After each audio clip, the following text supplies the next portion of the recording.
안녕하십니까, 정인태입니다. 홍준표도 베트남으로 무역흑자 1위국 베트남. 네, 작년에 무역흑자 1위국이 미국도 중국도 아닌 베트남이었다라는 것입니다. 그래서 이 미중 갈등 속에서 지금 한국의 정치계도 경제계도 베트남에서 공급망을 확대하기 위해서 노력을 하고 있는 거죠. 네, 그래서 홍준표 대구시장이 베트남 다낭을 찾아서 교류 협력 수위를 높인다라는 것입니다. 네, 이 베트남 다낭은 뭐 심지어는 경기도 다낭시다 이렇게 얘기를 하죠. 한국인들이 그렇게 많다라는 거죠. 베트남 중부 쪽인데 굉장히 아름다운 도시입니다. 그래서 이렇게 교류 협력 수위를 높이면서 결국에는 미중 갈등 속에서 베트남에서 지금 길을 찾고 있는 그러한 모습이에요. 네, 전국 최초로 베트남의 통상사무소를 세운 논산시, 네, 특산품, 공산품, 동남아시아 판로 확장. 네, 그래서 지금 앞다투어서 이렇게 지금 베트남으로 가고 있는 거죠.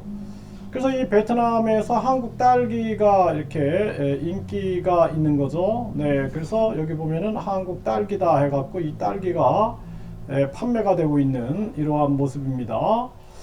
그래서 이러한 부분들, 그래서 한국이 이제 자체 무역망 그리고 자체 공급망 자체 경제망을 만들어 나가야 된다라는 거예요. 이게 바람직한 겁니다. 미중에 너무 의존도를 높이면 안 돼요. 우리가 보다 좀 적극적으로 조절해 나갈 수 있는 그러한 국가, 그러니까 뭐 중동이라든지 중앙아시아라든지 아프리카라든지 또 남미 쪽이라든지 또 이렇게 동남아 이쪽으로 계속 확대해 나가는 것이 굉장히 현명하다라는 것입니다. 네, 그래서 논산시 이렇게 홍보 전시관을 만들어 놓은 거죠. 네, 그래서 한국 우수상품 홍보관을 이렇게 만든 겁니다. 네, 이러한 좀 적극적인 활동들이 일어나야 된다 이렇게 생각을 하고요. 결국에는 홍준표도 본격적으로 대면 교류에 나섰다 이렇게 나오고 있고요. 삼성물산도 베트남 LNG 사업 선점, 네, 현지 시장 확대에 나서는 거죠. K건설, 네, 글로벌 아성 빌드업이다 해서 이렇게 뭐 건설적인 측면도 한국이 또 베트남에 많이 또 이렇게 진출을 하죠. 그래서 베트남이라는 곳이 사회주의 공산주의다라는 부분들을 분명히 우리가 주지를 해야 되고, 정부 차원에서 큰 사업들 같은 경우에는 큰 리스크가 없을 겁니다. 그런데 중소기업들 그리고 자영업 하시는 분들 이런 분들은 굉장히 큰 리스크가 많아요. 특히 심지어는 이 건물 임대를 할 때 보증금을 받는 게 쉽지가 않습니다. 저도 19년을 베트남을 오가고 그리고 뭐 특강도 가고 제가 출장도 가고 이러면서 활동을 하고 직접 법인을 설립해 가지고 5년을 활동을 해봤는데 거기서 이제 거주하면서 5년 활동해 보니까 그때마다 사실 이 보증금을 받은 경우가 거의 없어요. 네, 그래서 뭐 사무실을 내기 위해서 보증금을 내고 이제 월세를 내는데 나중에는 이게 망가졌다 저게 망가졌다 해가지고 보증금을 돌려받지 못하는 경우가 태반입니다. 그래서 뭐 제가 한 계약을 굉장히 많이 한 20번 이상 했는데 그 중에 보증금을 돌려받았던 것은 한 번, 한두 번밖에 없었던 것 같아요. 그러니까 좋은 사람도 있어요. 좋은 사람도. 뭐 이렇게 코로나 발생하니까 임대료를 깎아주는 경우도 한 번 경험을 했어요. 그렇게 뭐 좋은 사람도 있는데 그런 사람 만나기가 별따기입니다. 대부분은 이게 문제다, 저게 문제다, 또는 보증금을 이사쯤 빼면 주겠다. 그리고 이제 안 줘버립니다. 외국인 입장에서는 뭐 이제 어떻게 할 수가 없는 그러한 상황이 많습니다. 그래서 자영업자들은 조심해야 되고요. 네, 추경호 베트남 부총리 공급망 원자재 협력을 강조한 거예요. 베트남에서. 네, 이렇게 네, 성장성 큰 칩 시장 포스트 차이나 베트남을 잡아라 해서 지금 또 이렇게 베트남에 대한 관심도가 굉장히 높아지고 있는 이러한 상황으로 가고 있고요. 경제부총리도 베트남에서 공급망 원자재 협력, 그래서 이 우리가 자체 공급망을 이렇게 형성해 나가는 것이 이게 바람직한 길이다. 제가 계속 말씀드리죠. 네, 세토피아 히토류 산화물 독점 공급망 구축 위해 베트남 기업과 합작 계약.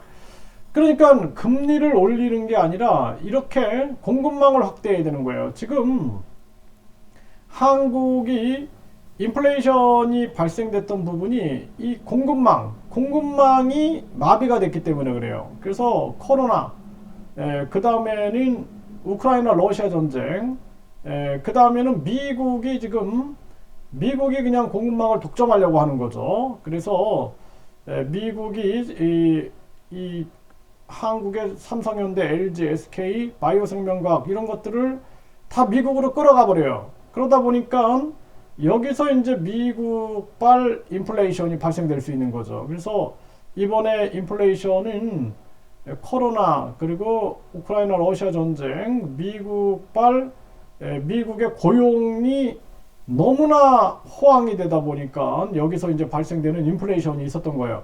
그러니까 미국이 물가를 잡겠다 거짓말을 하면서 금리를 계속 급격하게 올렸다가 지금 SVB 은행 그리고 줄지어서 은행들이 계속 파산하고 있는 거죠. 지금 네, 심각한 정황이 아닐 수가 없습니다. 이제 그걸 핑계로 댈 거예요. 핑계로 대서 금리 동결 쪽으로 할 것이다. 저는 그렇게 진단을 하고 있습니다.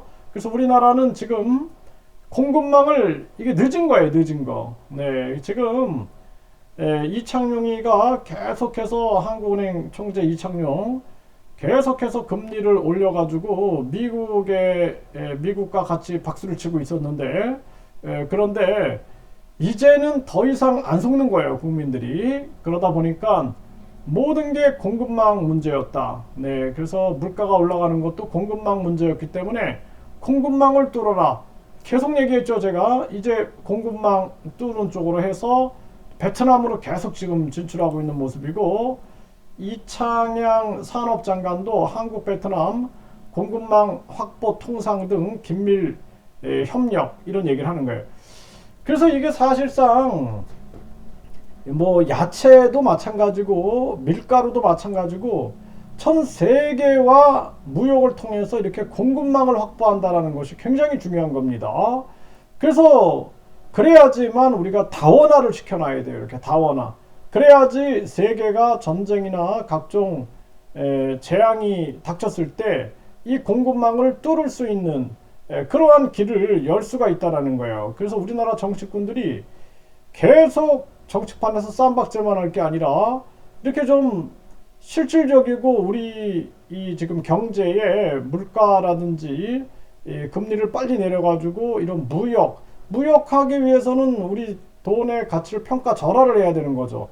외국인 관광객을 유치하는 것도 우리 돈의 가치를 평가절하해야지 관광객들을 더 끌어올 수가 있고 그들이 우리 상품을 살 수가 있는 겁니다. 그래서 지금은 빨리 금리를 내려야 된다. 지금 이제 금리를 빨리 동결하고 우리는 내리는 쪽으로 선제 대응을 해야지만이 한국 경제가 살아난다는 겁니다. 이제 조금 우리 정부가 정신을 지금 차린 거예요. 네, 이런 모습들이 나오고 네, 한국의 무역 흑자 1위 수출 시장은 베트남이다라는 것입니다. 그래서 지금 베트남으로 진출하시는 분들이 굉장히 많은데 이 베트남의 이제 한국 상품들 뭐 인삼이나 화장품이나 뭐 딸기라든지 농산물부터 해가지고 이 화장품 뭐 이런 것들이 굉장히 이 인기가 많아요. 또 한국의 각종 그 이미지가 좋습니다. 그렇기 때문에 이걸 준비를 하시는 분들은 뭐 대기업은 괜찮습니다. 대기업들은 뭐 통역사나 각종 로펌을 통해서 움직여 나가지만 중소기업하고 자영업자들은 철저히 준비해야 된다. 그래서 저는 항상 1년 동안 아무것도 하지 말고 베트남 가서 문화를 익히고 교통을 익히고 그리고 음식 그리고 환경에 적응하는가 이러한 부분들을 끊임없이 노력을 해라. 제가 그런 말씀을 계속 드리고 있습니다. 네, 그래서 홍준표도 지금 다낭으로 떠난 거죠. 네, 이러한 모습입니다.